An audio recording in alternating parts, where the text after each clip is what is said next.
de pedra negra.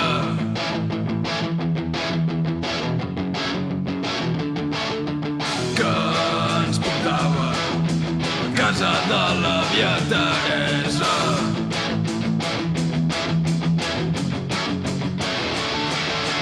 On cuinaven la millor sopa de ceba.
Sort la teva àvia i els farem dinar aquests nens. I la teva mare diu, aquests nens? Mare de Déu, dic, ui, marxem. I llavors ens fotem a la piscina.